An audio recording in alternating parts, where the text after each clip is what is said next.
Okay, so today I'm going to be talking about a climb that my friend Nick and I did. This is a mountain called Mount Terror. We climbed the North Face, which is known as the Stoddard Buttress. This is a pretty obscure mountain in an even more obscure mountain range called.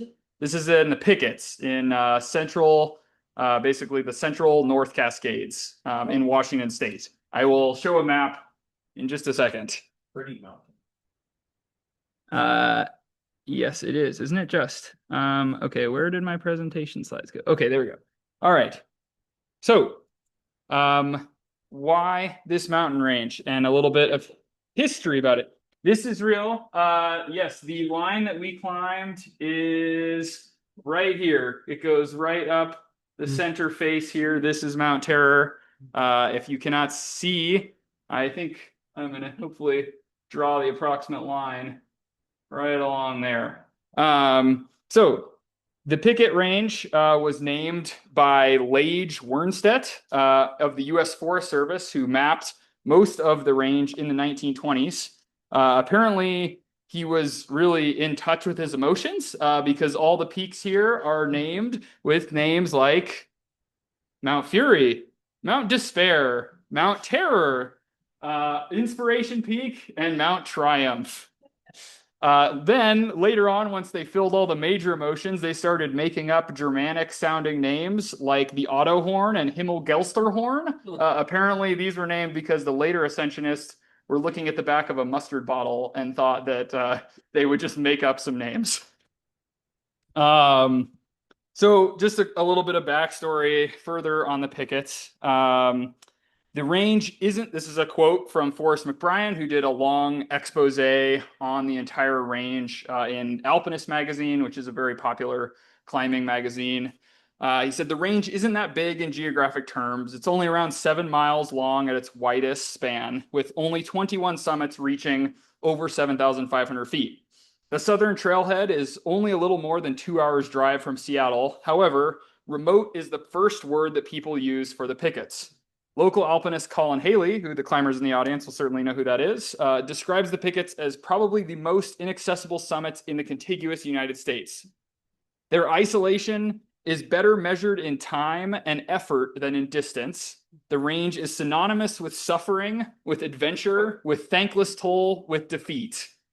That was Forrest McBrien writing for Alpinist. So yeah, when I had reached out to some folks about climbing last week, and Nick was answered my call, and when he proposed Mount Terror, I thought, well, you know what? I'm coming to Washington to do hard things, so I'm going to try and do a really hard thing.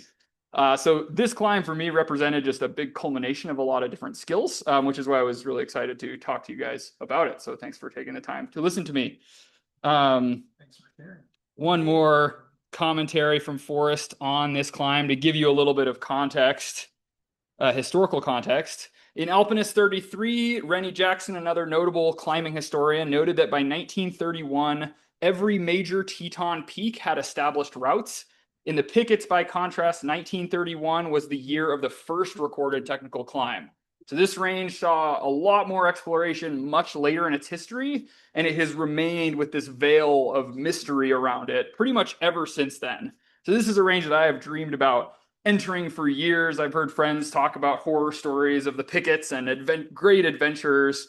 And so yeah, when Nick said, "Hey, let's go do the north face of Mount Terror," it didn't take much convincing for me to agree to come along. So as you requested, Barry, here's a map. This is North Cascades National Park. Right here is basically the Canadian border. Over somewhere down here would be Seattle. This is Highway 20. It runs all the way through North Cascades National Park. Just over to basically the west here would be Mount Baker and Mount Shuckson. And then further down over here somewhere would be Mount Rainier. So this is not a very well-known mountain range. It's certainly much less traveled. I think North Cascades is like, other than the Arctic national parks, is like the least visited national park in the United States. So it's quite quiet, relatively speaking. Right around here is Marble Mount. That is the last town that you can enter before entering the North Cascades Scenic Highway, which is this whole stretch of highway through here. Marble Mount it also contains the ranger station where you go and get your permits for overnight backpacking and climbing in the range. Yeah, there's a few. So New Halem has a campground, and these are oh yeah, totally. People can come RV with RVs and car camp, and then there's lots of backpacking too. Like there's plenty of non-technical objectives in the range. So for instance, Sourdough Mountain has a trail that goes all the way to the top. Mount Terror is one of the ones that does not. So yeah, lots and lots. There's boat shuttles that you can take across Ross Lake where people will go and climb these even Desolation Peak and Mount Prophet further in. They'll get shuttled out and then they'll shuttle out there on a boat and then hike back out and get picked up or leave a car. So yeah, there's tons of different ways you can organize different adventures in this range. So I'm going to kind of split this loosely into a discussion of how these three different days that we spent to climb this mountain. First day was the approach. Basically, this approach starts at a measly 600 feet above sea level, and you end 6,400 feet above sea level. So it's a long way to go. And you're still not even at the base of the peak when you finished your first day. So this took us 9 hours to go 6,100 feet and 9.5 miles. But as the quote said, distance or effort, duration traveled in the Pickets is not really helpful to be. Yeah. I have not heard of Point Defiance. Yeah. So, these statistics are included just to give you a point of reference, but they're really quite meaningless because I've done much bigger things in 9 hours than this. And this is, and I've done things that are even slower. So it just is mostly interesting as like sort of a general frame of reference. Basically, the way that this approach works, which I've taken a picture, I actually coded this. This is from Training Peaks. I made this map. It goes from here. You start at an area called, I believe this is the Donnell Creek. Anyway, trailhead. It's a very loose definition of trailhead. There's about 4 spots for cars, and that's it. And then you start walking into a forest. We have about a 4-mile walk here along an old logging road, which was eventually abandoned. So this part is actually very pleasant. As you can see, it's also quite flat too. Then from here, we have this section that's about a mile long to get to Terror Creek, is a creek that runs all the way up from Mount Terror all the way down here from the Terror Glacier. And that is definitely the kind of crux of the approach here because theoretically there's a trail. In practicality, that trail is very hard to stay on. Nick is described, but multiple people have described Nick to me as a master bushwhacker. He and I got lost a lot. So if you can just find the trail and stay on it, it usually goes pretty well. But that is a challenge in and of itself. Then from here, we have this very steep, this is about 1,500 feet where you're just bushwhacking directly up from the forest floor up to this ridge. Follow this ridge all along to a semi-permanent snowfield here, and then we'll be camped on a col pretty high up near the west face or the south face of Mount Terror. Yes, I'm going to get to that in just a minute. Yes, I have a few more slides about the approach, and then I'll talk about my kit. Yes, go ahead, Mom.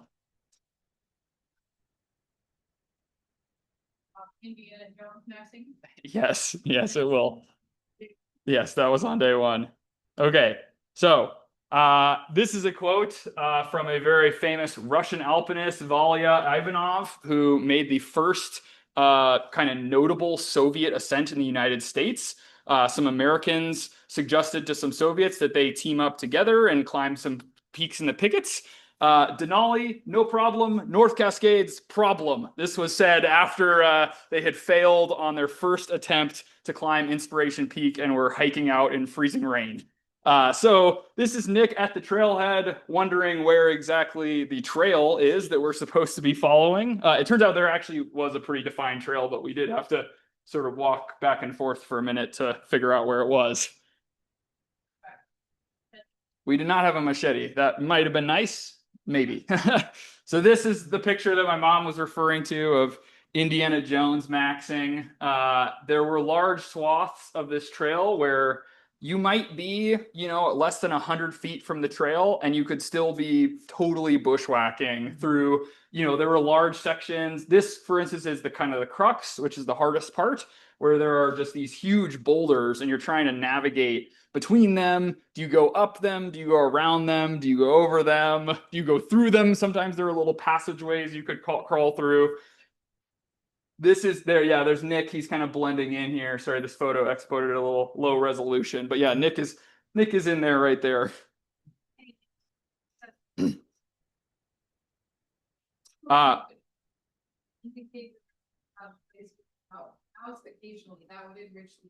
Thank you, my love. I will do that. Okay, so there's Nick. I'm circling him. All right, moving on. This did occasionally lead us to some truly wonderful places, such as this bed of moss. This was the softest thing I have ever touched. It was like softer than like a baby sheep. It was crazy. I just laid on it for a while, and I said, maybe we can just stay here and not go any further. Here's Nick moving right along, coming up. It might be pretty hard to see, but there is actually a trail behind him there. Yeah, so that's Nick is my friend who I did this climb with. He is from Spokane. Yes. Nick and I met through mutual friends. Prison. Yes. Yes. For those watching, my dad said Nick just got out of prison. No, he did not. Nick's an upstanding citizen. Yeah. He deigned to climb with me. We met through mutual friends, and I'll have a little bit more on our backstory at the end of this. So one story that I want to share from this approach was the most Indiana Jones moment of this whole experience was at one point, Nick is standing on this log. And the thing about the logs there's a lot of deadfall, and it's really hard to tell. Deadfall is just a relatively recently fallen tree or shrub, just like sort of the shrubbery that's on the forest floor that is not actively growing. And Nick's standing on this log. The thing about a lot of the logs that we stood on, which was many of them, it's kind of hard to tell what stage of of being reclaimed by the forest they're in. Sometimes a log is really solid. Other times it is like mulch, and you just step on it and it explodes. So Nick has stepped down to this log, and he's standing around trying to figure out where the hell are we? Where are we going? And I was like, oh, I think I see it. And I hopped down onto this log that Nick is standing on. And it looked like the side that Nick was on was solid. The side that I stepped on was mulch. It exploded. So I like dove forward off of this with my backpack on, and it started rolling. So Nick like jumped backwards, and it was like legitimately like an Indiana Jones trap. It was crazy. So anyway, we survived that. It was very exciting. As we get further along, we started to get peekaboo views through the mountain, through the forest. We remembered, oh, okay, we're actually going someplace. This is not just a random bushwhack through the forest. Oh. And as we got higher up, we started to gain this beautiful semi-permanent snowfield. As you can see, these are like kind of glacially polished slabs that are left behind as the glacier recedes. Now you're 6,000. We're closing in on it, Barry. Here we were probably at like 5,000 feet, and then we made a long kind of rising traverse across this snowfield.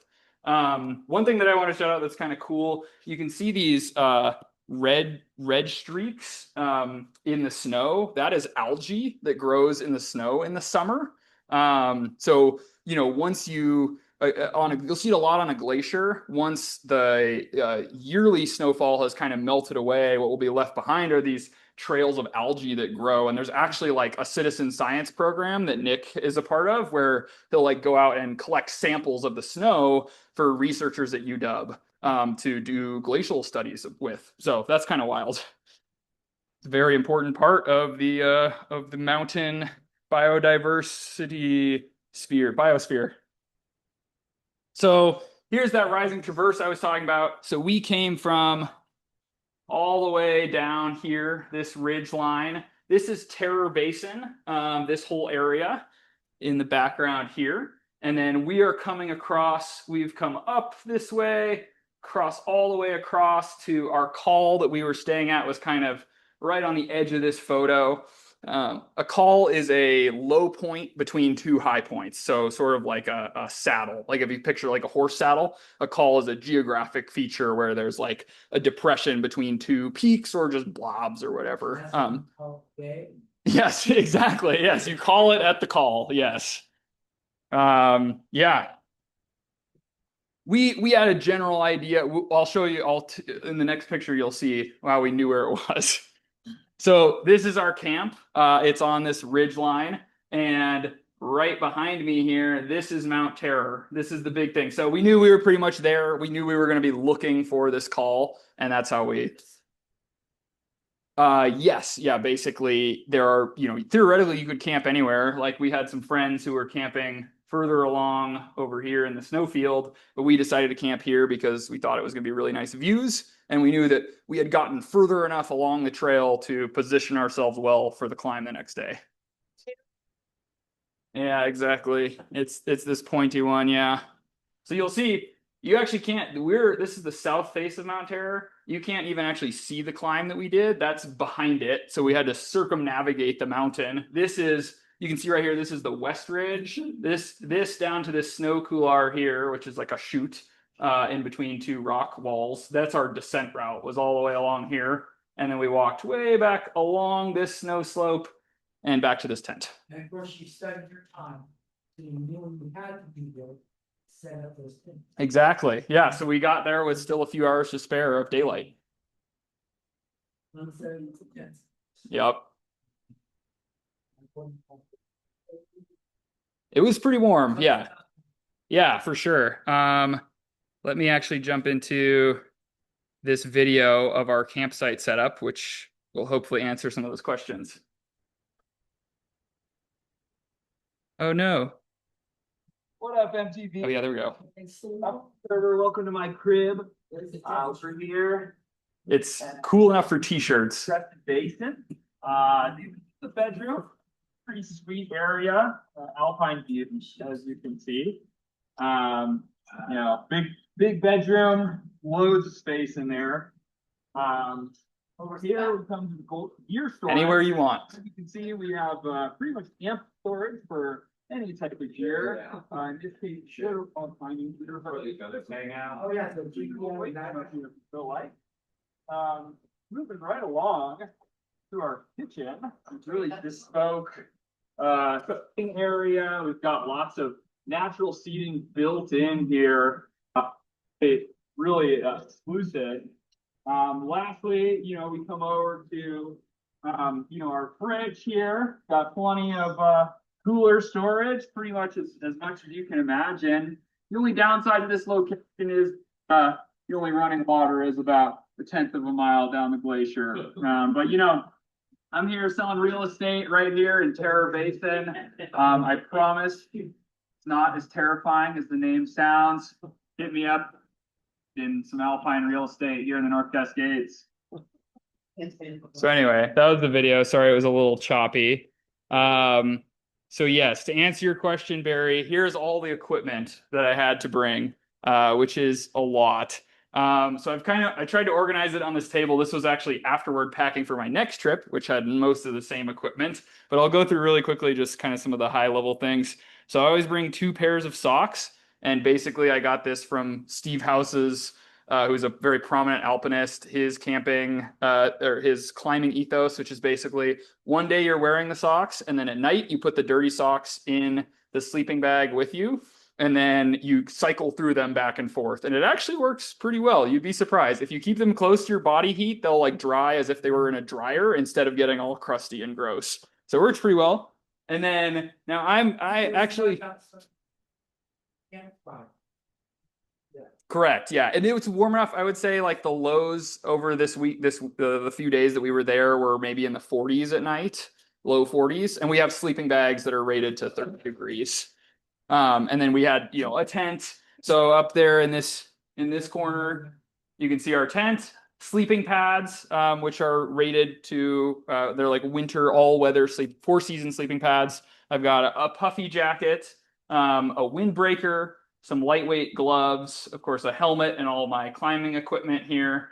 And then coming down into here, I've got sunscreen, very important, a visor, some sunglasses, sun gloves, which I like to wear. They're like little white, very thin gloves that allow me to kind of walk, and then I don't have to put sunscreen on the backs of my palms, otherwise they'll get really sunburned.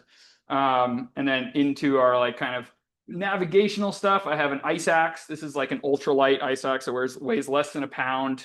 We use it for ski mountaineering, which is pretty sweet. Some trekking poles. I have some ultralight crampons. These are steel in the front, and those allow me to like bite into the snow when I'm walking up on hard packed ice/snow, which is called neve. And then aluminum points in the back, and those will just snap onto my boots that you can see right here. They have welts on them, which is like basically a little shelf in the front and the rear of the boot, and that allows the crampons to like snap securely onto the boots. And these are summer mountaineering boots. I have like a much heavier pair. These are super lightweight, relatively speaking. And then I have some hiking shoes and some technical climbing shoes. On the glacier, I would wear, these, oops, sorry. On the glacier, I would wear these shoes, these boots, with the crampons on them. And then I basically wore these hiking shoes all the way up and then left them at the camp because we were just going to go all the way to the summit and then back to the camp in a day. So we didn't have to like bring our whole camping setups on the route with us. That's my next question. So what's the weight of your backpack? Yeah, so that's actually an interesting question. So people have a lot of different strategies for this. Nick had one big backpack that's about 45 liters, I think, and he just put everything in it, and then it collapses down smaller for the day of climbing. I actually brought 2 backpacks, so I like really like to have a really thick padded backpack. If in some routes, like for instance, if I was going to do a multi-day route where I had to bring a lot of equipment, that probably wouldn't work because a big backpacking backpack like this one is not going to climb well. It's just going to get in your way and be really bulky. So what I did was I brought all of our camping stuff and extra gear in this big backpack, and then I brought this ultralight summit backpack that's just for the day of climbing. And by that point, all I have to fit in there is layers and food, and I'm already wearing my harness, leaving the camp, like very beginning of the day. When I'm on the rock, I'm going to throw my crampons in there. But generally speaking, kind of have 2 different setups with like a big backpack and a small backpack. Safe is stuff we need her. Oh yeah, I mean we had what's called an sack, which is basically like a Kevlar sack, and that kind of keeps our food safe from rodents and stuff. There are bears in North Cascades. We didn't see any bears on this trip. So yes, but generally we would leave whatever we want. There's so few people in this area. It's not like anyone's going to steal your stuff. Go ahead, Mom. And then Barry. Oh, Barry. Yes. Water and some food. Yes, that's a great question. Yes. So over here I have 2 kind of on the water setup. I have a filter, and this filter is like about 600 milliliters. So maybe like a pint glass basically. And it has a little filter cap on it. So I can just run it under any water source. There's tons of water in Washington in the summer. And so I'll put it under the water, fill it up, and then put the filter cap on it and drink straight from that. Wow. Like in a stream or whatever. Yeah, exactly. Yeah. So like a waterfall or like in a river. Lots of those around. And then I also have like a bladder, which is like 3 liters, so much bigger. So in the evening, before we were getting ready for bed and making dinner and stuff, we went over to this waterfall in the middle of the glacier and filled up a bunch of water so that we wouldn't have to filter at night or in the morning. And then when we started out from the camp to do our climb, we came with only about maybe each of us had 600 milliliters of water, just a little bit, because there were lots of places along the glacier when we were approaching that we could stop and get more water, which is super nice. Yeah, and then food. So you can see over here, I've got a couple wag bags. You have to pack out all of your own waste when you're out there. So so we try to be very conservative with our poops when possible, so we don't have to carry out multiple bags of poop. There is no trash can. You have to get back to the, and then food wise, I am a subscriber to the Mitra Kazi School of Backpacking, which is a mix of both like as much real food as possible. And what I mean by that is like for a time in college, I was really interested in these bars and gels that are like just basically pure calories, and I don't think they taste very good. So now I've kind of swung back around to where I still have some just gels, which are basically simple sugars. But I also like to bring a lot of real food. So I had some nuts, some summer sausage, cheese, stroop waffles, and a few protein bars to round out the mix. And then one other hack that I really like is I'll usually bring like a tub of butter, just a small tub, and I'll put it in a bag, and that way, very often the food that won't work, Dad, because I don't have. Sorry, So no bread in the bag? no bread. I did not bring bread, just meat and cheese. But yes, I'll bring butter and put it in backpacking meals because often these meals don't have enough calories in them. It's like 600 calories is kind of a joke for a dinner when you've burned like 6,000 calories in a day. So you just bring a little bit of butter, put it into the rest of the meal, and you've added 200, 300, I think it's like 100 calories per tablespoon of butter. So it's just like at the end of the day, when you're doing this level of physical exertion, you just need straight calories. So I'll just bring some extra supplements like butter, powdered milk, just to make the experience a little more plush. And then I had like oatmeal for the morning and coffee. So any further questions on that? Yeah, I do. Okay. So when you find, the food thing, getting beat up, you want to understand.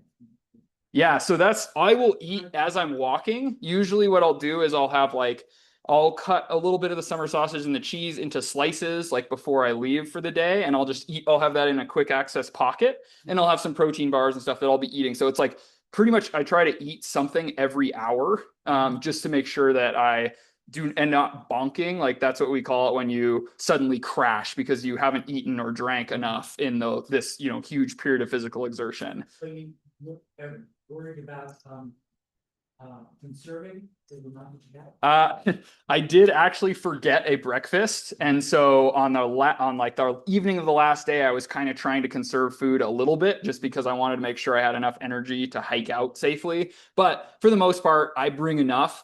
And Nick has this theory that he calls like the perfect trip, which is where you eat exactly as much food as you brought in and you never felt hungry. I have yet to achieve the perfect trip. I'm usually either like a little bit under or a little bit over, so I'm still working on that. I also bring a couple of hand warmers, which you can see down here. My friend Chris is making fun of me in the comments. You should check to see if there are any questions. Yes. My wife Hannah says real climbers' fingers get cold. And Chris says, do real climbers use hand warmers? And I brought some. I never actually used them because it was warmer than I expected, but those are a nice thing to have. One other thing that I'll say on this is I also have like a little drug cabinet that I call it. I really dislike eating supplements that have caffeine in them, because I don't really like the taste of caffeine. So you'll get like these little bars and gels and stuff that just have like straight caffeine in them. So what I do is, and also people use a lot of electrolyte powder. I don't really like how electrolyte powder tastes. I'm very particular. So I will have salt pills that I take with me and take one every hour. And then I'll also have caffeine pills, basically trucker pills that I'll have like 2 per day that I use in case I start feeling down and I'm like, I have to keep going. It just definitely gives you a little boost. So that's kind of my drug cabinet, and then some melatonin to get to bed. Yes, Josh.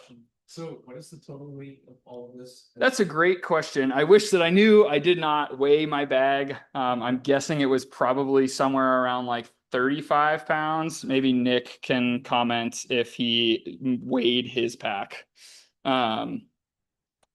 And then a couple of other things that I like to bring that are just personal preference. I had these booties, which you saw in there. Those are like down booties. They pack down to nothing and they make hanging out at camp really cush.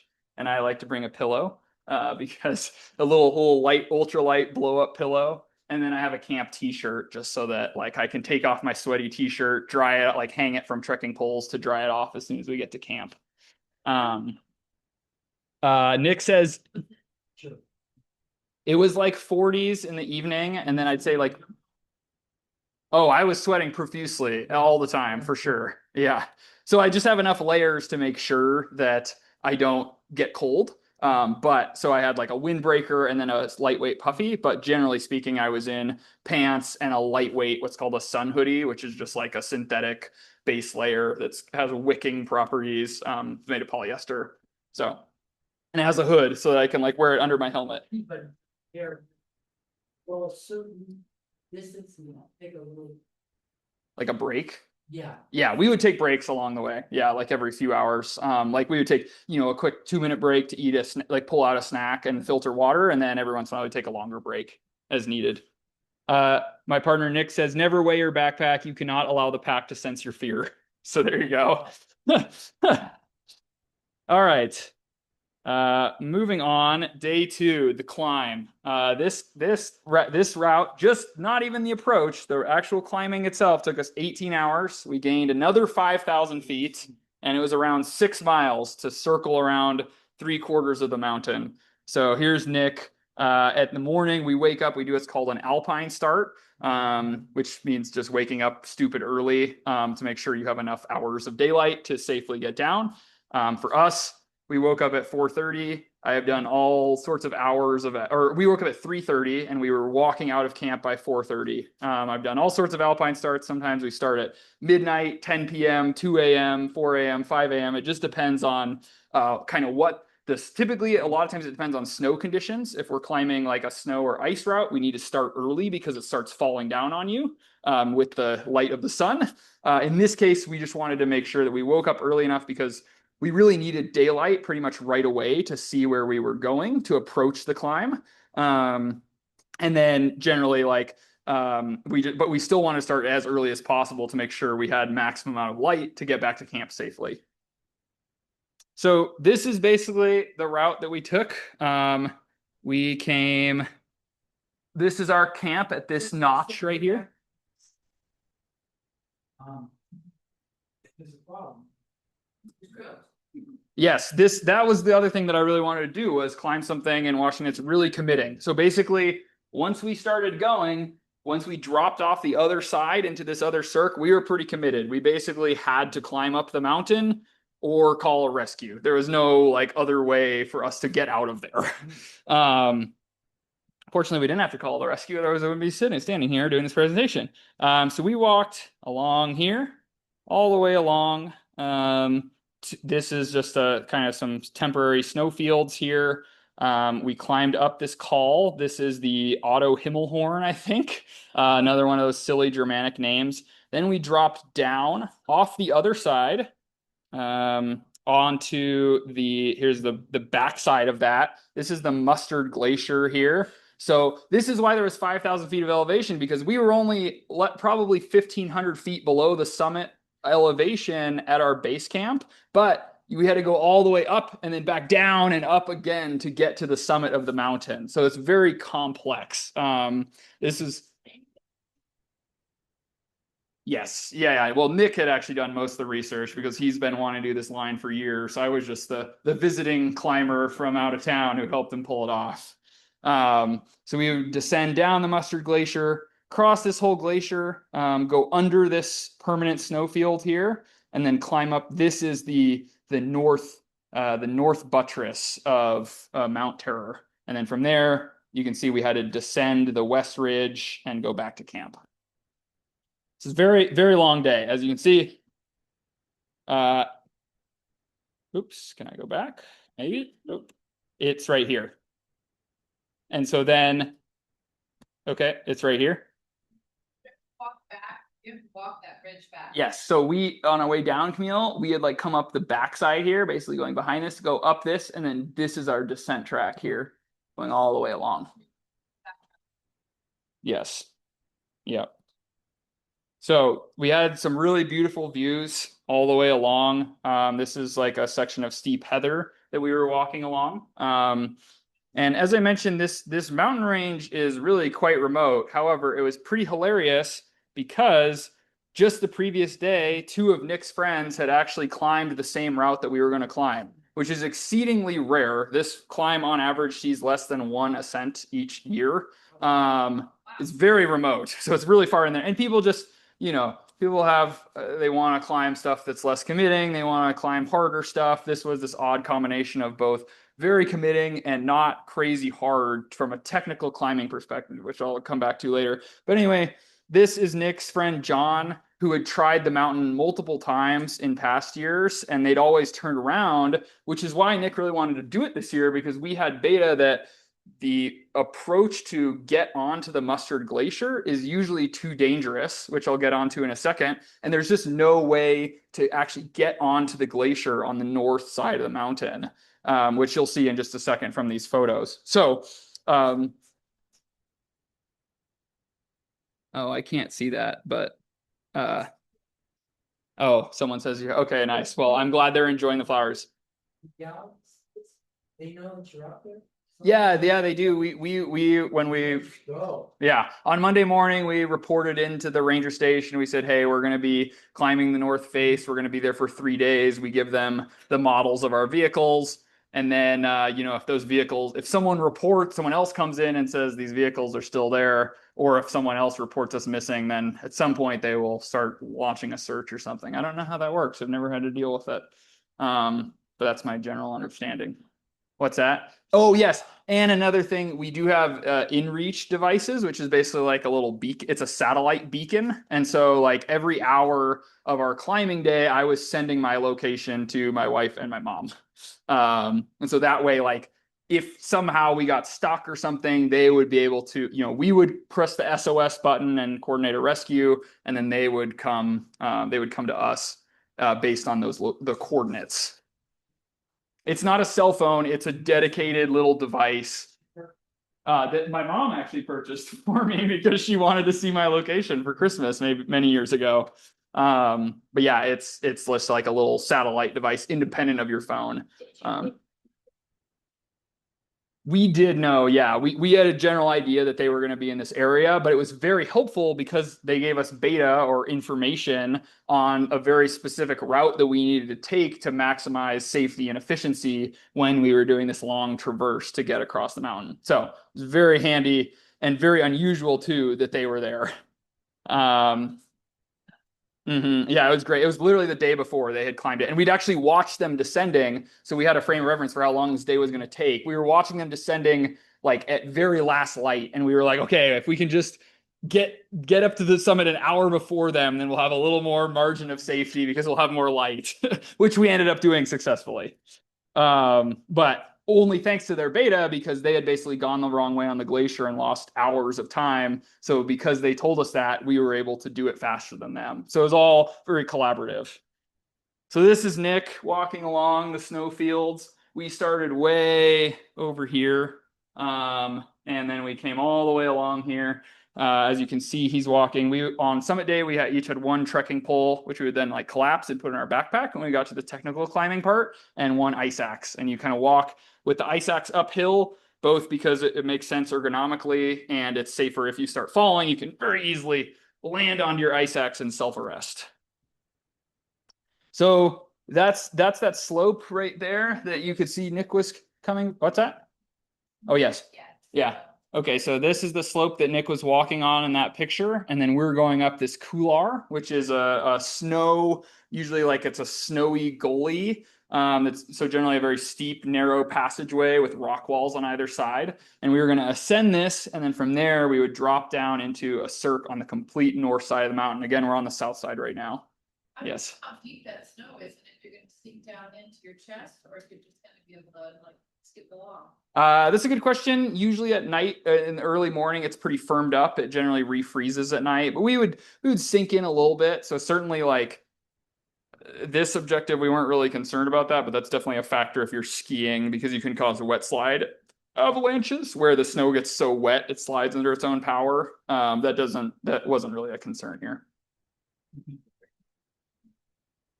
It has been done. There's like 2 recorded ski traverses of the entire range. It's very, very rare because it's so remote. Like you add in winter to that, and then you have to drive even deeper because the trailheads are closed. Like they're all snowed in.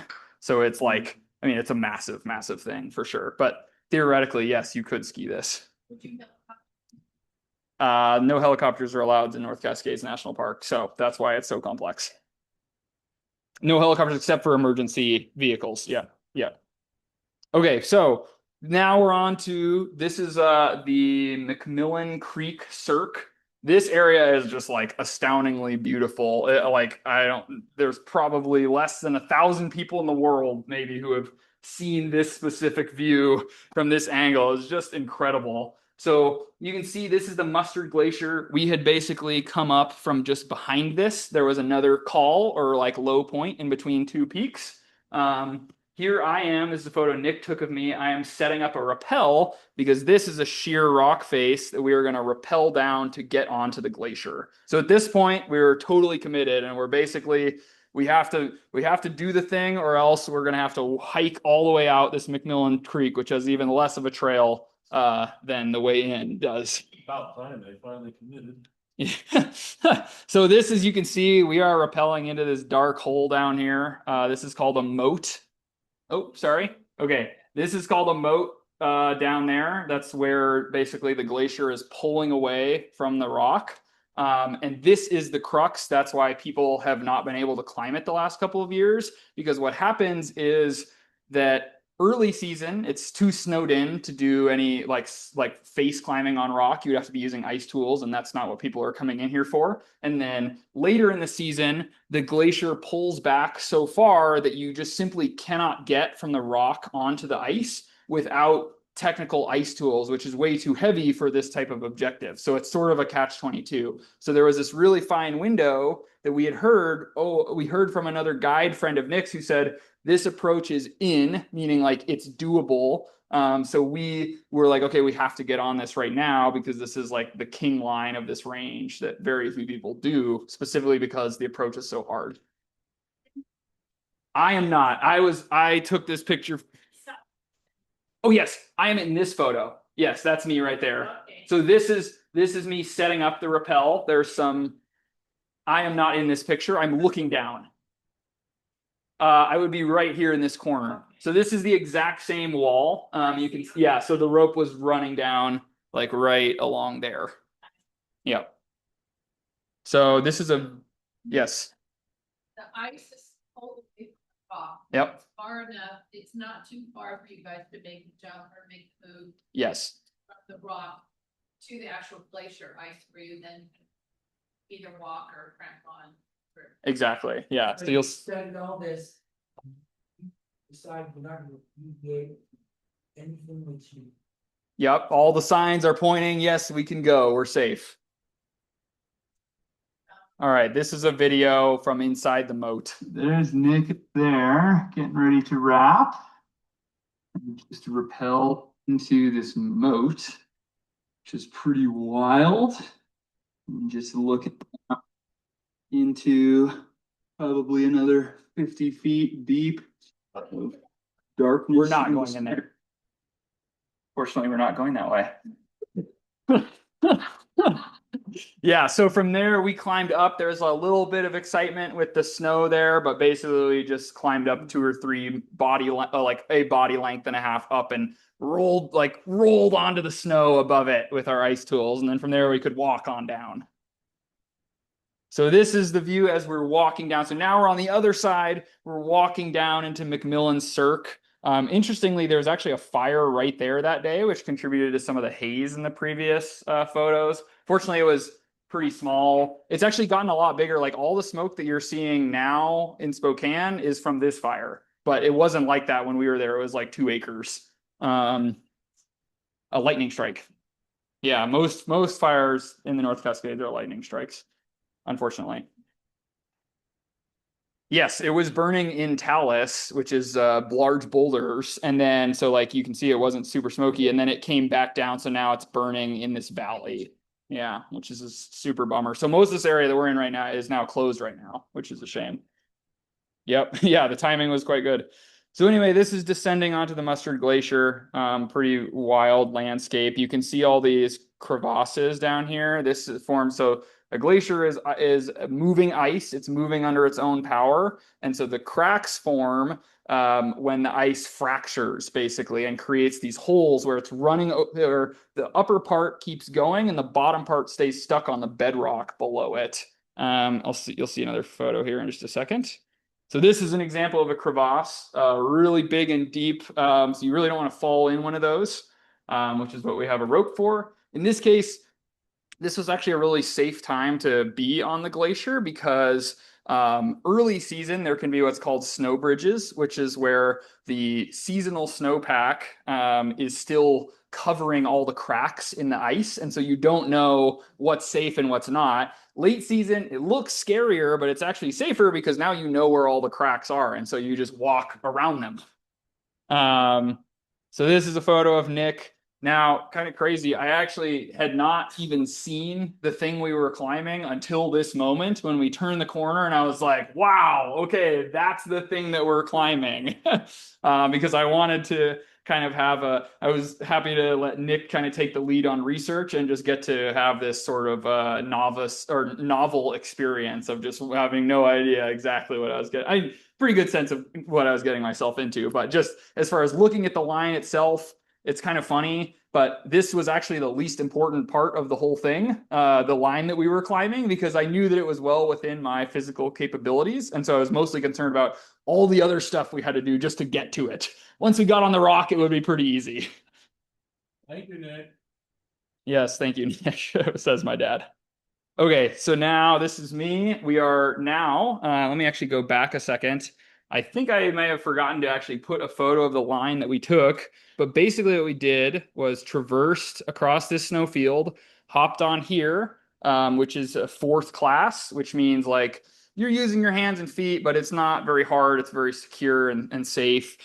We traverse under this huge permanent snowfield, and then from here, we're just ascending this skyline all the way to the top. Just. So this is me coming up on the approach. Nick took this photo of me. I thought it was pretty spectacular, on these beautiful polished granite and quartz slabs, just moving right along, trying to get to our gear up ledge. Yeah, so I have the rope. We're not using it here because it's easy enough terrain that we're trying to just move as quickly as we can to get to the base of the route. Well, I wouldn't fall. But that's you're not gonna fall there, basically. Yes, I'm free soloing, and this actually looks a lot easier than it is a lot easier than it looks in this photo. So now this is Nick. You can see that little permanent snowfield. It was huge. It's huge. It's like over 100 feet tall. So this is us. There's a little ledge at the base of that snowfield, and this is Nick gearing up. We're taking our boots off. We're switching to rock climbing shoes. We're getting ready to climb. And on this route, we mostly use the technique called simul climbing, which means we carry a very skinny rope that if you were tied into it just on each end, if you fell on it, it would break. It wouldn't support your weight. So we double it up, and then we're both climbing at the same time using what's called a running belay. So we're always, for most of the climb, we were both moving. Basically, one person would tie in, start climbing up, and then when they got to the end of the rope, the other person would start climbing, following them, and that first person would keep going until they ran out of all the gear that we brought. What's that? No ice tools at this point. We put the ice tools and the crampons away. It's just rock climbing now. And so we would put all that stuff in our backpacks. And then once the first person runs out of gear, at that point, they would build a belay, bring up the person who is following behind, who has now collected all the gear. And that person now has all that gear, then they would head off from the belay. Once once that rope comes tight to the person who is now belaying, then they follow them up. And in that style, we climb this in 14 blocks. So we traded off gear 14 times. It's a pretty well established system. But yeah, there's lots of different ways to do that, but this way works for this stuff where it's relatively easy for us. Like the actual technical climbing on this was, as I have said, not really the hardest part of the day. Just there's a lot of it. The whole buttress is 2,500 feet long. Or feet tall. So it's a lot to cover. So, I mean, if we say 14, what is it? 2,500 divided by 14. So we're averaging like about 200 feet per climb or 200 feet per pitch. And sometimes we would go further and sometimes we would go less. Josh, could I use your computer charger per chance? Would you mind grabbing it for me? Thank you. Yes. What is the green thing? What is the green thing? What green thing?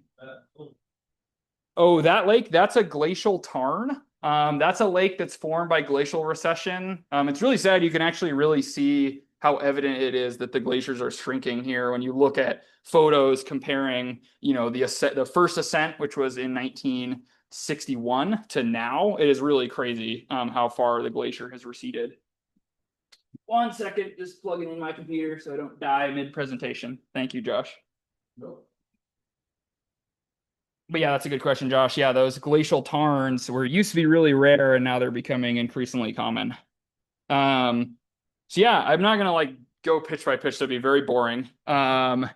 Yes, yeah, exactly. So Nick commented, I did an awesome lead block for 1,000 feet at one point. Some of those pitches were 75 feet long, where we got to a really hard section and we were just doing a conventional belay where one person went up to the length of the rope and then brought the other person up. And then sometimes it was really easy and we would go and go and go and just have one piece in between us at any time. And we would go for, 500 to 1,000 feet. And then other sections were very short because they were a lot harder. So for instance, this is Nick coming up. This was one of my favorite. I'm just going to share 3 of my favorite blocks. One of them was this section with Nick where, as he said, I led up a really long way, just really fun climbing. It felt very gymnastic, and we're just climbing on these face holds, which is little divots in the rock. Instead of being a continuous crack, there would just be little cracks every once in a while to put a quick piece of gear in and then just keep going. Really enjoyable climbing. Another one, this pitch Nick led that was really cool. This is a dead vertical roof. Came out completely above us, probably as wide as this ceiling, maybe even wider. And so in this pitch, we had to get above it. So Nick just basically went out this crack. It would be as if there was a crack in the ceiling, and he just climbed up the corner of the wall and then out the crack and up. And that was a really fun pitch to follow. Very cool, exciting climbing, and actually not super difficult, but definitely probably one of the harder pitches on the route. And this last pitch that I want to share out, this is really amazing. You can see Nick down here in the corner with the Mustard Glacier way below him, and the whole McMillan Cirque Valley, River Valley way out below. This pitch was really amazing. It was like a knife edge ridge. And so we climbed up each of these jagged little teeth, and then he came up to me from there. And there were 2 of these knife edges at the very top of the route, which were really, really cool. So what was the climbing grade? The climbing grade of the whole thing was 5.8, but most of it I would say was 5.5 to 5.7. So here's Nick at the summit. Pretty incredible view. We finally made it. I think we summited at around 5:00 p.m., which sounds pretty late, but is actually when you have daylight until 10 p.m., you still got 5 hours of daylight to go. So we were actually pretty stoked with that timing. So there's Nick up there. Here's me these are the auto Himmelhorn behind. At this point, this is actually really easy terrain that I'm in, which is why I don't have a rope on. And yeah, just mountains as far as the eye can see. And In this photo, yeah. Yeah. Yes, definitely. Yeah, we were probably 500 feet above the next mountain behind us. Stay at the summit. 20 minutes. We never stay very long. Yeah, just enough. We read the summit register. This is interesting. There were only 58 notes in the summit register since 2010. So that's 2 a year. Oh yeah, good question, Josh. A summit register is put on less commonly climbed peaks, and it's basically a notebook that usually the first ascensionist, who's the first person who climbed the mountain, will put up there. They used to put them in ammo cans. Now they put them often in PVC pipes with caps on either end. And it's just a little write in the rain notebook, and you can pretty much write whatever you want in it. But they're only done on less popular peaks because, for instance, if you put it on Piestewa in Phoenix, that peak sees 1,000 ascents a day, maybe not 1,000, but well over 200, 500 people per day.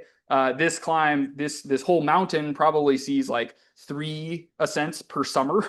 And even the north face we saw 5 entries since 2010. So very, very rarely climbed. So what else has been written? Oh, all sorts. There was a really interesting entry, which I didn't include in here, but there was a climber who actually took a fall on the North Face in 2008 and then spent 4 days in a cave that we climbed by while he was, because there was super bad weather, so they couldn't get to him. So, well, actually, his partner was airlifted, but the partner was like dying, so he was airlifted, made a full recovery, but this guy just had to like stay in this cave for 4 days, and eventually they came and got him off. And then, so that was like 2008. So before this particular summit register was put in, usually someone will come and replace it. And there was an entry from 2019 where both of them independently had come back with other partners, and they had both they had both climbed the mountain.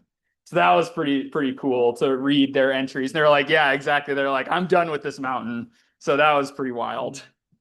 Yep. Well, where do they? They did it. I think one was 2018, 2019. Yeah, but yeah, separate teams. Where did they put that PVC pipe? Usually, yeah, it's actually that made me kind of wonder how many people, because it was actually sort of hidden. So I would guess that there's been certainly more than 58 ascents since 2010, but that was the number of people who found the summit register and bothered to write in it. Oh yeah, totally. Yeah, there's plenty of people who don't sign it.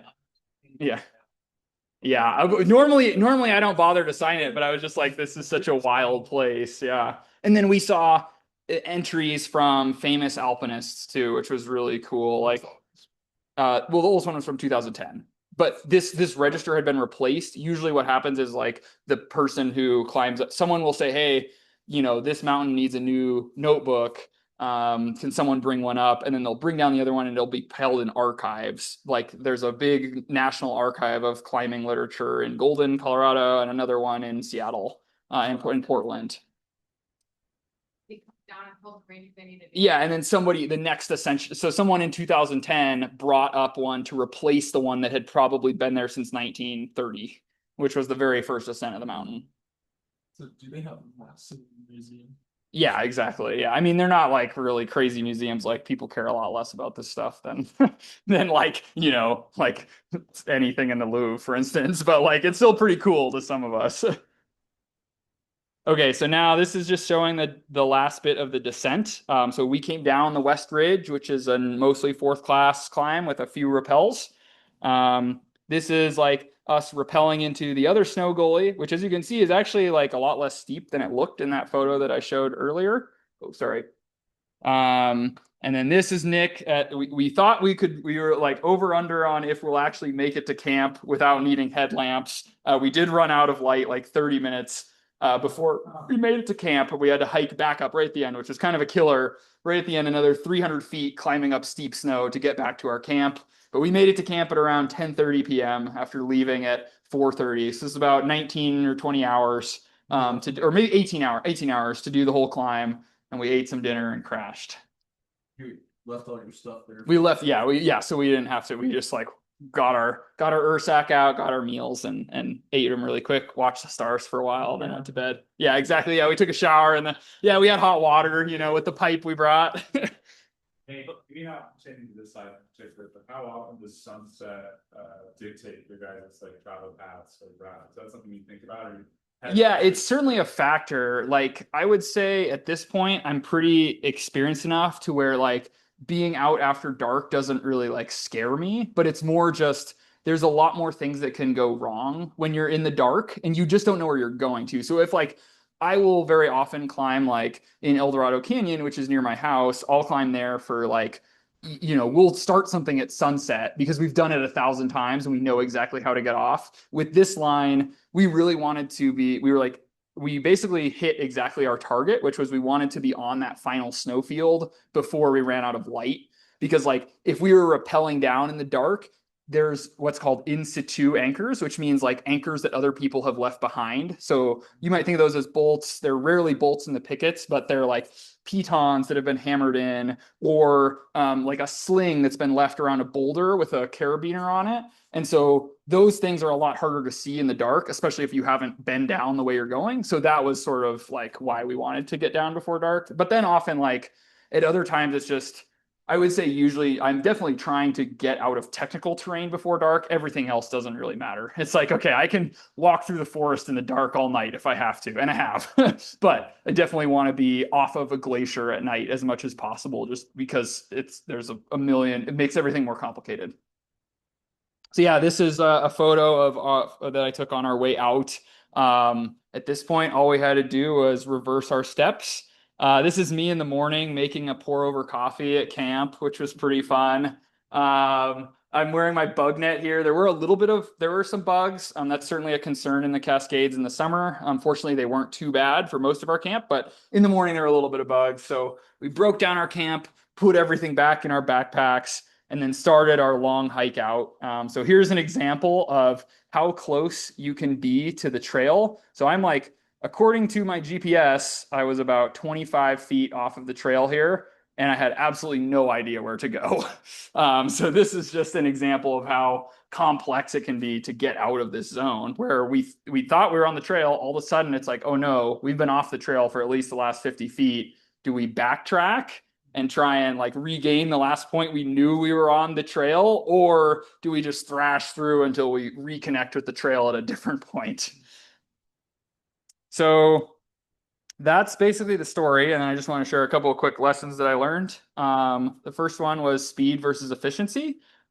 This is a quote from a really famous climber, Colin Haley. Most climbers today focus on classic routes with ease of access, and the Pickets don't fall into that category. The range draws adventurers, not athletes. So I live in Boulder. There's a lot of focus in Boulder. There's a running joke in Boulder of first in the Olympics, fifth in Boulder. And there's a lot of focus on climbing things really, really fast and like breaking speed records and, pushing yourself to the absolute limit, which is really fun. And I've done that before. But I think here was where I really learned like some good lessons about the difference between speed and efficiency. My ex-Special Forces father-in-law always says, slow is smooth, smooth is fast. It's a classic military saying. Slow is smooth, smooth is fast.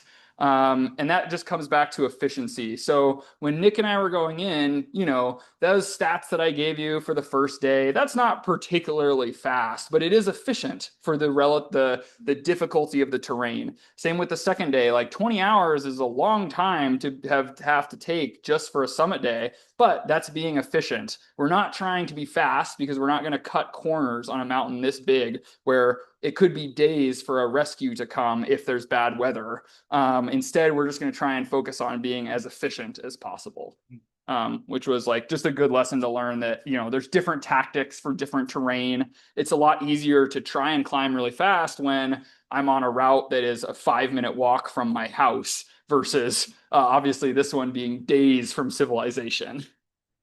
You should tell this to all the product managers. Yeah, I'll try and see if they listen to me. Okay, second lesson was just how far I've come. I feel like I've had so many like amazing mentors who have really like gotten me to this point. This is my friend Connor. This is our first ever alpine climb 4 years ago on the Liberty Bell, which was my first climb in the North Cascades. That was 4 summers ago, and now here I am with Nick. And I just want to read you this quote from Wayne Wallace, who's another famous local climber in Washington. In retrospect, my time in the Pickets were my storm years. Picket adventures had a feeling of destiny, as if I'd become the hero of my own book. The names of the peaks echo life's struggles and rewards. Terror, fury, and despair can be found next to inspiration and triumph. My existence hadn't suddenly transformed into this thing of grandeur. I was still myself at the end, but had gotten dirty, found myself off route, pulled on fragile holds, and felt anxious at the sight of clouds. I felt lucky to have survived the storm. So I thought that was just like a great quote about this mountain range. One other thing that I didn't tell you about Nick was Nick was actually kind of one of my college heroes. We had met 2 years ago and just chatted very briefly in a climbing store somewhere in central Washington. But we had actually never climbed together before this route. And I was looking for partners for last week. And I hit him up out of the blue, and he just asked me, do you want to do this super committing thing?